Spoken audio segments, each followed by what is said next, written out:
of transportation and have a hard time thinking about the fact that we need improved mass transportation. So are there folks in your district that are in support of getting that loop and actually having that conversation with you? Here's the problem with mass transit conversations in my district. When that referendum came a couple years ago, it was all about the red line, the purple line, and mass transit in other parts of the city. Mm-hmm. So we kept saying, well, residents in my area kept saying, well, what about us? Like, what's going to benefit us? Right. Can we get a bus down Thompson Road? Can we get a bus to go down Raymond or someplace in our district? So we were against it because there was nothing in it for us. So it's not about when we say mass transit, and I've heard this repeatedly. Even today, I talked to a gentleman who does not have a vehicle. He has health issues, so he has to work part-time now. Mm-hmm. Well, he needs to go to the doctor. Well, now he has to have a car, or he has to have his family come take him places because he can't have a bus that takes him to his doctor's office, which is on the bus line. So your district, the folks have been actually sharing with you that they are in support of improved transit options within the area, but not as a whole if it doesn't include your area. Absolutely. Okay. So what are some of your solutions for, you talked about your other issue would be addressing the food or healthy, are you correlating those two together, the food desert and healthy eating, or is that two separate? They're definitely related. Okay. They're definitely related. So what are some of your solutions for, you said healthy eating? Healthy food options. Healthy food options. So, a couple things. Traditionally, when you look at where we go to purchase food, the model of going to a big box grocery store is kind of going away, as we see all of these big box grocery stores closing their doors around the city and leaving these dynamic. I just made up a word. Dynamic is a great word. It is a great word. I would say it sounds like something I would say. It sounds big. It sounds Dynamic. very big. Ginormous. Thank you. Yeah. I've heard that word before. So I have too. Good. So we're leaving these big vacancies in our area. Well, how can we fill maybe a smaller model? So I'm paying a lot of attention to Cleo's Bodega out on the west side. I'm talking to the mic. Sorry, my engineer is pointing at me. Yep. Okay. I'm paying a lot of attention to Cleo's Bodega on the west side, and I'm also looking at A&I's variety store on East 38th Street. And maybe the answer is not a big Kroger or a Walmart, but how can we highlight Waterman's Farm, which is right there in our district? How can we get the produce produced at Waterman's Farm from the farm to my table? Maybe there's a store or a partnership that we can create to make that union happen. So not just pumpkin packed pictures and things like that. But then your solution also creates another issue that you may have to address. You say, you're looking at the Chloe's Bodega and the AI. Then that goes into entrepreneurship and absolutely, someone absolutely. being willing to actually open up, a store. Not just willing, but being able to get the support and the financing, because I know the store that opened on the Far East side, they had issues with financial support. They've had issues with, people breaking into the store. So how do you address now? That creates a whole separate bucket of, I won't say issues, but what I'm trying to say, concerns. How do you address that next level? It's never as simple as, okay, we can just duplicate this model. Sure. How do you address that? Well, we got to figure out what's right for us. It's not just taking Chloe's, picking it up, and putting it on the south side. That doesn't. Cleo's, not Chloe's. Sorry. Not Chloe. Did I say Chloe's? I said it right the first time. Cleo's. Yeah, I messed it up. Sorry. You messed me up. All right. Sorry, my bad. Cleo's. So it's studying the model and the philosophy behind Cleo's and determining what's the best fit for District 18. Okay. So and also it has to be coupled with. I'm glad you separated economic development from the discussion, because that's why I specifically separated food deserts and access to healthy food from economic development, because the two are different. While they have some overlap, economic development is absolutely important, and you cannot create healthy food options or spaces without an economic development component, because you will have a building and a space with jobs that will make where a business owner will have to make a profit to stay in the space. So you have to consider all of those things. And based on the discussions that I've had with my neighbors over the past 8 months, we're ready for something like that in our community. Okay. And what was your third issue you said you would address? Economic development. Okay. And so what are some of your solutions for that?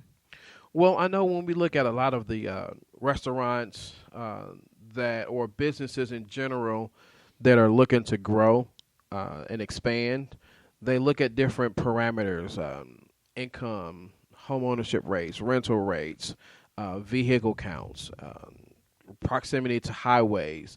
So the plan is looking at those parameters to figure out what are the boxes we have to check in order to attract the businesses we want to bring to the neighborhood, and work on making sure those boxes are checked, and also making sure the businesses know that these boxes are checked and that this community is ready for growth and economic development. And it's not just me saying these things. Mm-hmm. It's making sure that we have a community outreach plan to engage all of our residents. So Dwayne loves Chick-fil-A.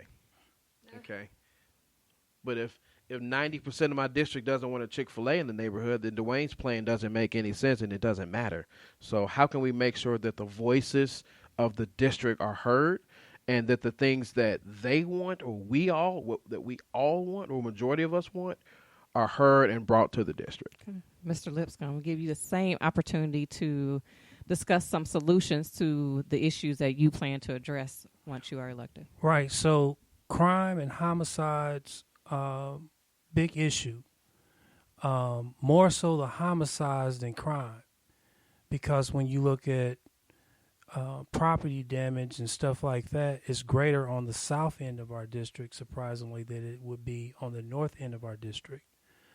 But when you look at homicides, the rate of homicides it rivals the country. For example, 34th in Emerson is the 7th worst community to live in the country. So if you have that level of violence taking place, we have to figure out a solution. And I couple poverty with crime. I believe that when you can raise the standard of life of people, I would shoot you, but man, I got to go to work tomorrow. Then that brings about a different dynamic. And also, if you have people have the opportunity to be relabeled, because we have a high... You said relabeled? Relabeled. What does that mean? Because when people get out of jail or prison, we call them felons. Mm-hmm.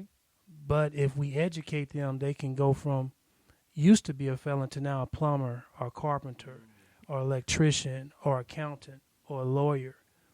Reentry successfully. Now, when you look at Duval, if I'm a dope dealer, I know where I need to sell my dope. That's Duval. They'll have 350 beds. They have about 200-something men in there, predominantly African-American. They take half their check. When they get their money, some of the staff is taking their money and putting it in their own personal account. What? Yeah. Wait a minute. They're taking the money of... Yeah, that's on record. And putting it in their own personal account? So they stealing from... Selling dope. People are smoking dope. I know that to be true. And majority of their budget comes from the city council. And we would think that would come from a state position as far as the funding, but the predominant amount of money, percentage-wise, comes from the city council. The funding for Duval. You get ready. Here's the coup de grace. Open up a whole can of worms. Who's the coup de grace? Let's go there. It is. So we're going to go there. And my goddad is Dr. Lionel Rush, so he always say... Well, let me ask you a quick question. Mm-hmm. What is the return rate for those? Because a lot of people don't, Duval is supposed to be that place that transitions them back, right? Yeah. But what is the rate of those who actually return from Duval back to prison? Wouldn't you think that they would put that on display and taunt that to the community and let everybody know that when people come here, they get reinforced? Well, only thing, I don't have the specific numbers because they don't talk about that. But one thing I do know is that I just had a stepson there, and when I was trying to go in there to provide vocational training, a resident that lives in 46218 who has a business in 46218, I was turned away and almost arrested for trespassing. So my question is, and then the coup de grace of it is they found out that my stepson was in there, and the next day they violated him and sent him back to prison. So Retaliation. So there's a lot going on as far as returning citizens. And the city does what again? For Duval. Yeah, provides majority. The coup de grace. So what are they getting out of it? Drum roll. I got to do like Dr. Rush. Drum roll. They're talking about expanding Duval. So what are the benefits for the city funding Duval? You know what they want to do? They want to take over the jail downtown and get 830 beds instead of the 350 that they have. And guess who they want to pay for it? Us. So when you look at what's going on in our community, and I'm not the popular guy. I'm the guy that you probably respect but don't like, but I don't care. I'd rather go for the respect. You look at Pace. Pace gets a lot of money from the city. Mm-hmm. They do. And they're located 46218. But when I get my guys out of jail too and they need a place to go, they can only get the services far as when they want to come into orientation on Mondays. So if I got a guy who can't go to the Willis Mission, don't have any money, don't have an address, don't have ID, if you would just politely take your shoes off and put his shoes on or her shoes on, what would you do? You would probably do what you know to do to survive, right? Right. You go back to what you know. $18,000 annually we spend to keep somebody in the jail. $32,000 to keep them in prison. So even if you don't care about the life of the person, which we know you probably don't, because the statistics tell me, based on what I just mentioned earlier, African-American males make up less than 5%, yet we represent 38% of that system. So that tells me that the system doesn't care. And quite frankly, to put a check on it, we don't care. And, what's the name of the show again? Let's go there. Yeah, you can go there. We're going to go there then. Yeah, we all about transparency here. You don't hide the tongue. I don't care. I ain't got nothing to lose. What I sadly discovered, which alarms me and my blood pressure is boiling right now, is the fact that we love our party and our interests more than we care about the people that need our help and our support. And we really need to stop playing games. This is what I firmly believe, because I'm going to switch and put my minister hats on now. If you don't think that at the end of your life, God is going to look at it and see what it's worth, you're sadly mistaken. God's going to judge every deed done in your body.